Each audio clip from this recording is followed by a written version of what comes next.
All right, so I got 5 tips for new and aspiring content creators in 2025, and we're gonna hop straight into it. First tip I got for y'all is to do not overcomplicate things. I think as a content creator, especially if you're new, it's very easy to get in your own head and just overcomplicate everything. That could be the filming, that could be coming up with your topics, that could be your filming setup. Trust me when I say I've done that so much, and it just can hold you back. The best thing you can do is just try to simplify everything.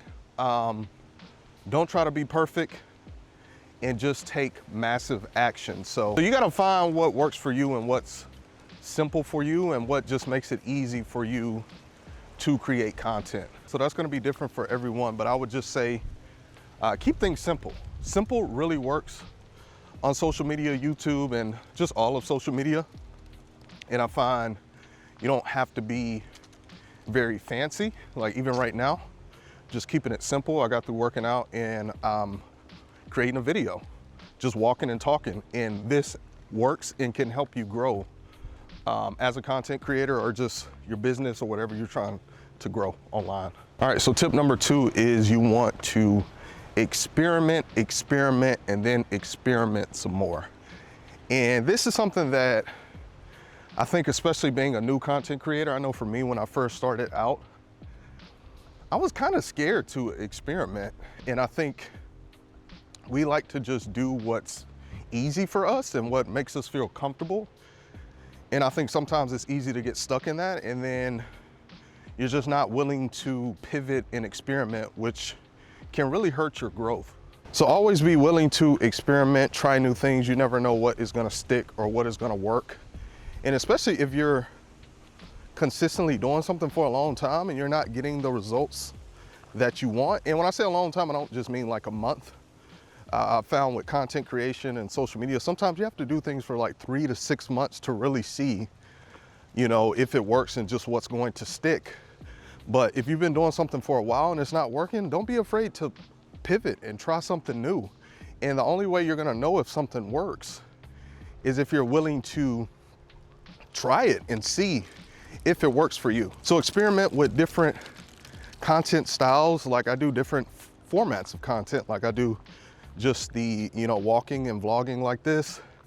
I do sit down videos in my office talking head. I do videos where I have like I'm showing different slides. You have live streams. So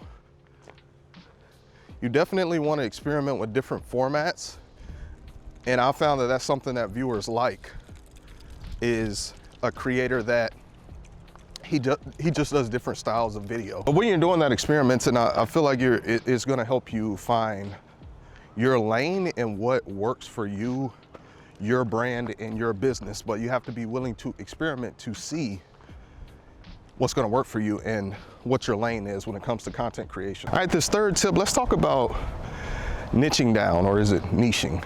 I've heard people say it differently. I don't know, but let's talk about your niche. I think this is something that a lot of people get hung up on. You see a lot of different talk and different opinions about some people saying you need to stick to one niche. Some people, you see a lot of people say now, especially this year in 2024, like don't niche down. And you even see big creators saying, you know, they niched down and it was a mistake. And some of those people even like quitting like content creation because of that. But from my experience, I would say niche down if you want to grow really fast. I think that's one of the best ways to get just fast growth, is niching down, because it's kind of like just giving people like what they want consistently. And they know that you're that guy for like photography, or you're that guy for TV reviews. You become known for that thing. And what it does is it keeps people, that target audience, coming back to your channel because they know what to expect. They know they're gonna get that one thing. So that's where niching down really helps you grow, because you just have a library of so much content about that one thing. And some people, they just want that one thing. Now, I would say if you're thinking more long-term, you want to incorporate more of like a personal brand, I would say to not niche down and be a little bit more broad with your topics. Just keep in mind when you do that, I think you are going to get slower growth. But if you're okay with that and you're thinking more long-term, you're really trying to incorporate more of yourself in your personal brand, then that may be for you. So I think this is something that you have to determine yourself. You have to think about your long-term vision and where you're trying to take this content creation thing. And this is one of the reasons why I don't like filming outside. It's super loud siren, messing up my flow of this. So yeah, this is one of the challenges you're gonna face if you wanna film outside. Even with lighting, lighting can be inconsistent. But let's go ahead and get into tip number 4, and that is trendy topics. This is probably the best way you can grow, of course, especially being new, because obviously when you're new, it's gonna take some time to grow and build that momentum. But this is one of the ways to start getting that traction, some nice traction on your social media platform, and just building that momentum. So yeah, don't be afraid to really, hit those trending topics. And this is something that I used to kind of be against it. I don't know why. I guess I would see people doing it and I'm like, oh, they're just doing it because it's trendy. But you know what? It's actually very smart, because it's gonna bring in an influx of new viewers and just people into your channel and your offerings. If you have offerings like services or something you're trying to sell. And a good example of that, if you go on my channel, I recently did a video. It was about Black Friday, where I was recommending gear to photographers, right, that I like and use. So just helping them out, because a lot of people are purchasing.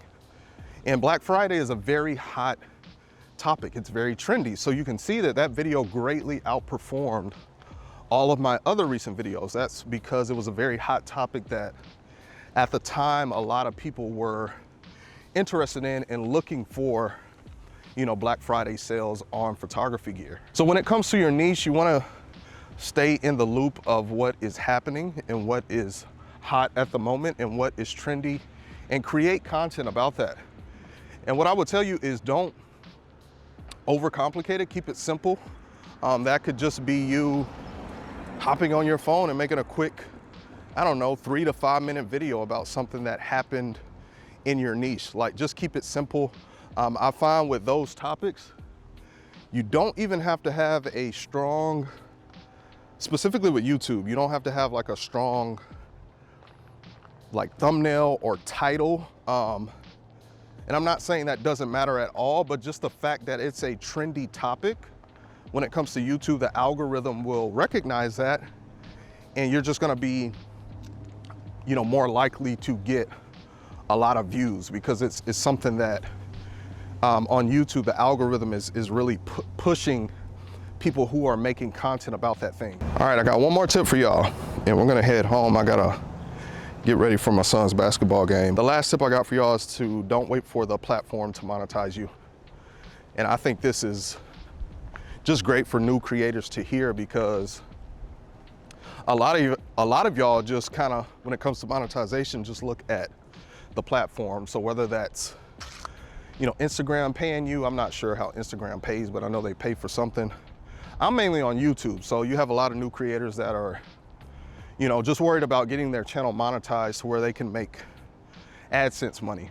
But I think it's smart, especially when thinking long-term, to have a plan and just figuring out different ways you can monetize yourself. You do not have to rely on the platform.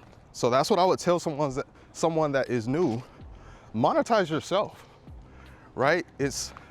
I don't want to say it's easy, but there's a lot of things that you can do that you're probably not even thinking of. So I'll just give you some ways that you can monetize even when you're, a small creator online. Start thinking of affiliate marketing. I think is one of the best ways for a newer person to monetize. So with that, you're just going to be referring, you know, different products and services that you use and like. That's the key.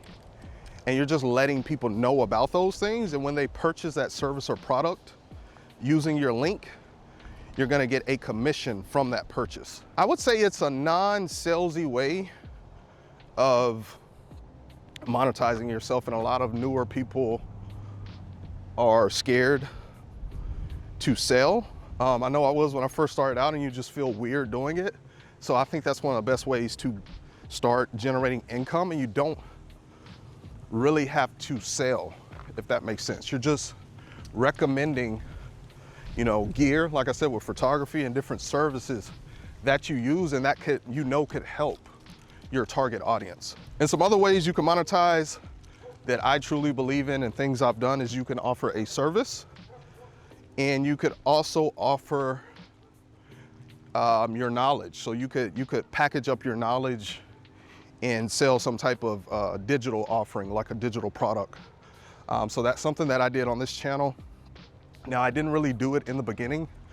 I just really focused on building my audience. And then that was my long-term goal. Like, I'm gonna build an audience and really focus on that, and then I'll sell later. But I made a photography business starter kit. And it was a $27 product, and I made thousands of dollars from it.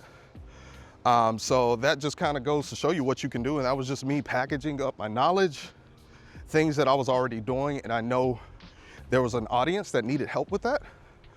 So that's why I made that product. I love talking about this stuff, y'all. If y'all want me to make a part 2 or a series about just content creation and advice that can help new and aspiring people, let me know in the comments. If you're a new content creator, let me know how it's going. If you're an aspiring content creator, let me know some of your ideas if you haven't started yet. But if you got value from this video, be sure to drop it a like, subscribe to the channel if you want to see more content. I'll see you in my next video. Peace.